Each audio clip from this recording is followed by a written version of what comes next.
Fala aí, galera, tudo bem com vocês? Comigo tá tudo em cima, 100%, graças a Deus. E galera, hoje a gente vai pegar esse videozinho aqui para podermos tirar algumas dúvidas e fazer a revisão para a atividade da semana que vem, beleza? Então é o seguinte, vamos abrir aqui, a gente vai responder as perguntinhas da revisão, tá? Uma coisa simples, tranquilo, não tem dúvida, beleza? Para não ficar um vídeo muito extenso, vamos logo chegar na botina, beleza, meu povo? Seguinte, então, na pergunta de número 1, lembrando que é revisãozinha para a atividade da semana que vem, beleza? Tá aqui pergunta de número 1, coloca assim: aponte e explique os movimentos que as placas tectônicas exercem. Meu povo, vale lembrar que as placas têm 3 grandes movimentos. Quais são eles? Convergente, divergente e transformante. Esses são os 3 nomes de placas, de movimentos de placa que nós temos, tá?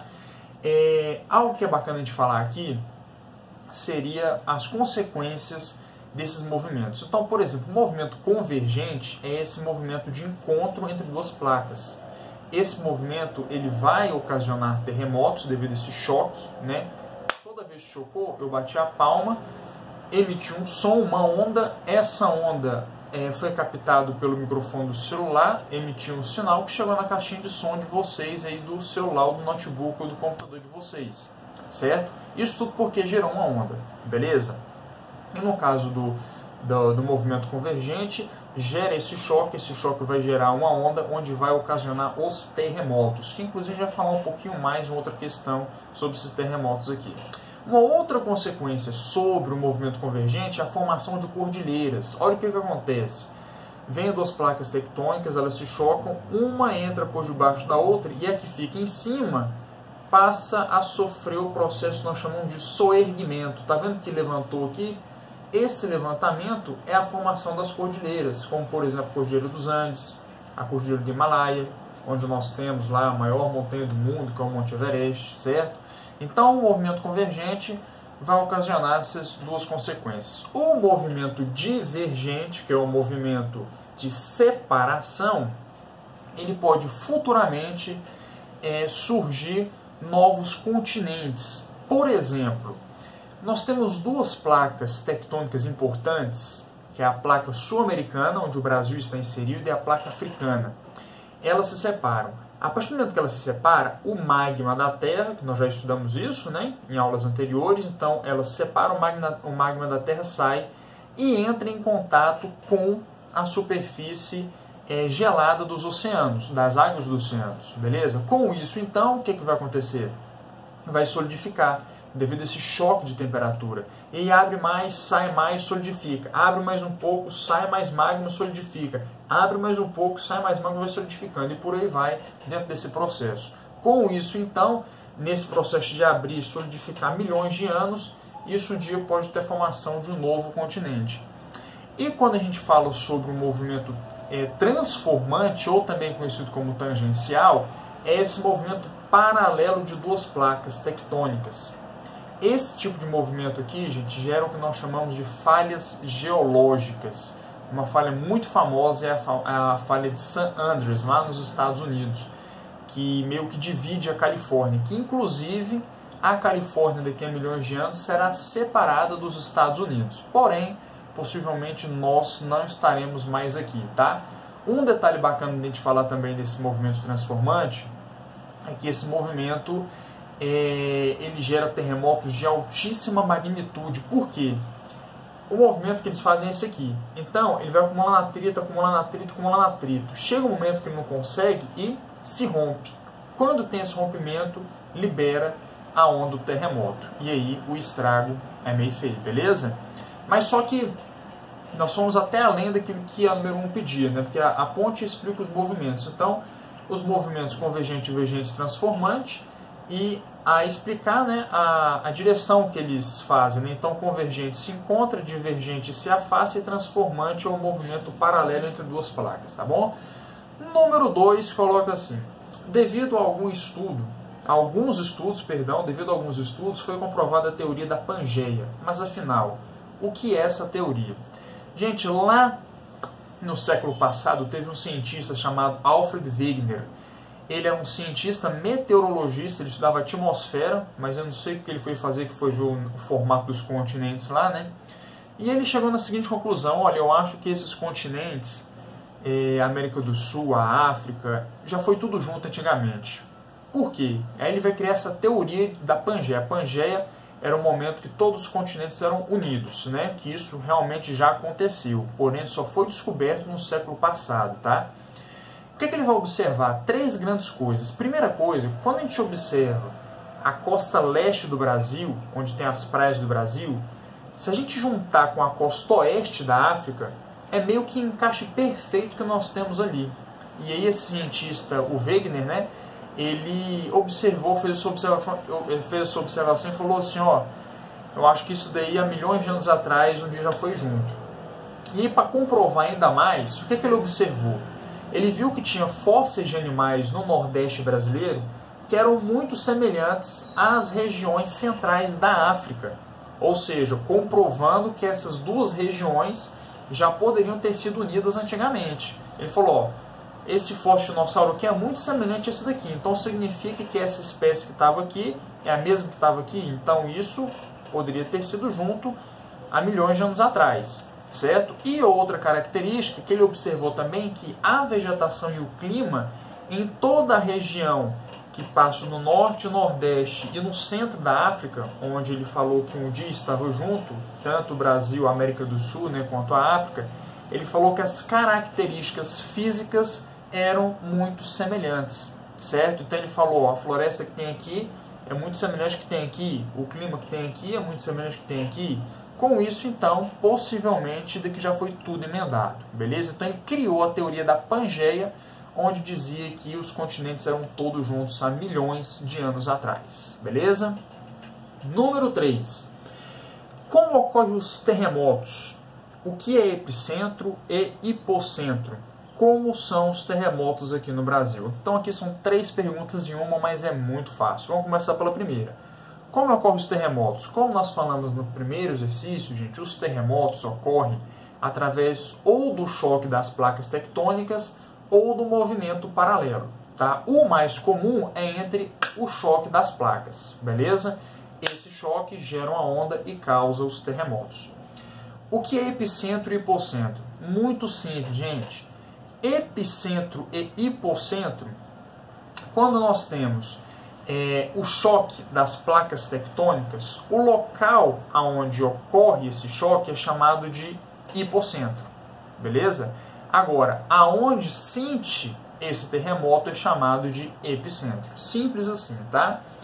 Como são os terremotos aqui no Brasil? O que vai acontecer, gente? No Brasil, não é que nós não temos terremotos, tá? Nós temos terremotos, porém, esses terremotos, eles são de magnitude muito baixa, que acabam que nem são perceptíveis aos seres humanos, por serem de uma magnitude muito baixa. E por que isso acontece? O Brasil, ele está longe das fronteiras das placas tectônicas, porque onde que ocorre o choque é lá nas placas tectônicas, certo? Ocorreu o choque, ocorre no limite das placas.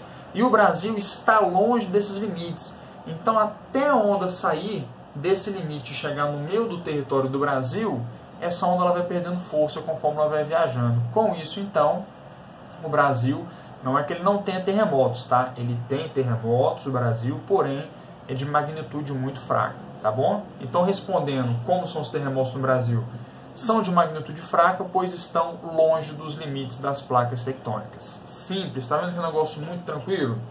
Número 4 coloca assim: a Terra é dividida em várias partes, devido à presença de materiais diferentes em diversas consistências. Com isso, aponte as camadas do interior da Terra e suas respectivas características. Vamos começar da superfície, então. A primeira camada que nós temos, a crosta terrestre. Tá? Qual é a característica? Ela é sólida. Tá?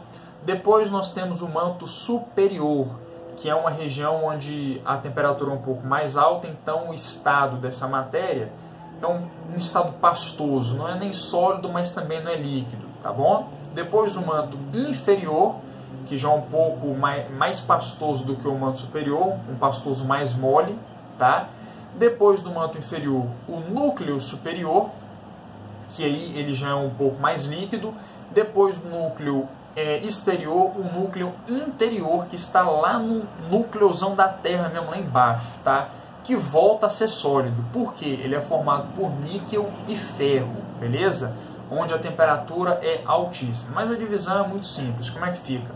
Crosta terrestre, manto superior, manto inferior, núcleo externo e núcleo interno, beleza? E a grande característica que é, conforme a profundidade vai ficando cada vez maior, né, a temperatura vai aumentando e o estado vai mudando. Então deixa de ser sólido, ora é pastoso, ora é líquido, e o núcleo lá embaixo de novo, o núcleo interno, volta a ser sólido novamente, beleza? Número 5. Aponte os nomes das placas onde ocorrem os 3 tipos de movimentos de placas tectônicas. Então vamos lá, eu não vou fazer com que vocês decorem todos os nomes das placas do mundo todo, não vou fazer isso, tá? Mas só que a gente tem que pegar pelo menos 3 exemplos, os principais, para a gente poder entender aqui. Então vamos lá. Quando a gente fala do movimento convergente, o que é o movimento convergente? O movimento de 2 placas que se encontram, né? Nós já falamos disso. Um exemplo de 2 placas, a placa sul-americana, onde o Brasil está inserido, e a placa de Nazca. Olha o nome, placa de Nazca. Essas 2 placas elas se chocam, a placa de Nazca entra debaixo da sul-americana e a sul-americana levanta, formando a Cordilheira dos Andes, tá? Esse movimento forma a Cordilheira dos Andes. Então, esse é o movimento convergente. Sobre o movimento divergente, quais 2 placas que podemos citar? A placa sul-americana de novo e agora a placa africana. Por quê? Essas 2 placas elas se separam, beleza? É um movimento de separação da placa sul-americana com a placa africana. Qual é a consequência disso? Que daqui a milhões de anos, lembra que eu falei que abre, sai o magma, solidifica, abre mais, sai, solidifica, por aí vai? Daqui a milhões de anos, no meio do Oceano Atlântico, a gente vai ter a formação de um novo continente, devido à abertura, à saída e à solidificação desse magma, beleza? Por isso que é importante a gente saber. E do movimento transformante, a gente pode citar a placa norte-americana e a placa de San Juan, que essas 2 placas é um movimento transformante, um movimento paralelo que nós temos aqui, beleza?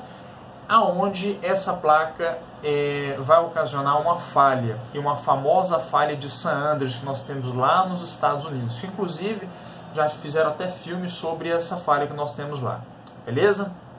Simples, né, meu povo? Número 6 coloca assim: aponte os motivos para que o Japão tenha inúmeros terremotos e de grandes escalas. Bom, vale lembrar o seguinte, gente, o terremoto, ele vai ser ocasionado, como eu falei para vocês, em regiões dos limites das placas tectônicas, beleza? Então, o Japão ele está em cima do limite de 3 placas tectônicas, sendo elas placa do Pacífico, placa de Filipinas e placa euroasiática. Então o Japão, o território japonês está em cima dessas 3 placas. Como ele está no limite, é ali que tudo acontece, o movimento dessas 3 placas. Então qualquer movimentozinho que ocorre nessas 3 placas, ou uma dessas 3 placas, o Japão, o território japonês vai acabar sentindo. Por isso que lá no Japão é muito comum nós termos terremotos de alta magnitude, né? Quando a gente fala assim, 8,5 na escala Richter. Escala Richter é uma escala que mede terremoto, tá, gente? O máximo é 9, para vocês terem ideia. E lá no Japão nós já tivemos um terremoto de 8,9 na escala Richter, ou seja, foi quase no limite máximo, né? Quando nós falamos sobre essa escala Richter, tá bom? Então, o motivo do Japão ter muito terremoto porque o território do Japão está inserido em cima do limite de 3 placas tectônicas, beleza? E para podermos fechar aqui número 7, coloca assim, explica o que é biosfera, litosfera, atmosfera e hidrosfera. Gente, simples, né? Nós já comentamos isso nas aulas passadas. E o que nós podemos dizer? Que a litosfera é essa parte da superfície terrestre, onde tem um relevo, onde é formado o relevo e tudo mais, né? É a litosfera, onde a gente pisa, propriamente dito, né? A atmosfera é todo um invólucro, né, onde a Terra é envolvida por um gás, não só por um gás, na verdade, por uma junção de gás, onde nós temos o oxigênio na atmosfera que a gente respira, né, o nitrogênio, entre outros gases, tá bom? CO2, CO, vapor d'água, entre outros. A hidrosfera são os corpos hídricos, quando nós falamos de rios, oceanos, os mares, lagos, lagoas, riachos e por aí vai. Isso é a hidrosfera. E a biosfera, gente, a gente pode dizer que a biosfera é a região onde junta isso daí tudo, certo? Por quê? A biosfera vai ter a presença dos seres vivos, dos animais, das plantas, a fauna e a flora, né? Mas para que a biosfera ocorra, a gente precisa da atmosfera, a gente precisa da litosfera, que é a superfície terrestre, e a gente precisa da hidrosfera, que são os corpos de água, né? Como os rios, os riachos, as lagoas, até mesmo os mares, os oceanos e por aí vai. Então a biosfera vai aglomerar isso daqui tudo. Beleza, meu povo? A ideia é fazer um videozinho mais curto, dando dicas mais pontuais, porém indo bem aquilo que a pergunta pede dentro da revisão de vocês aqui, beleza? Qualquer dúvida, estarei à disposição no grupo do WhatsApp para vocês aí. Forte abraço e até mais!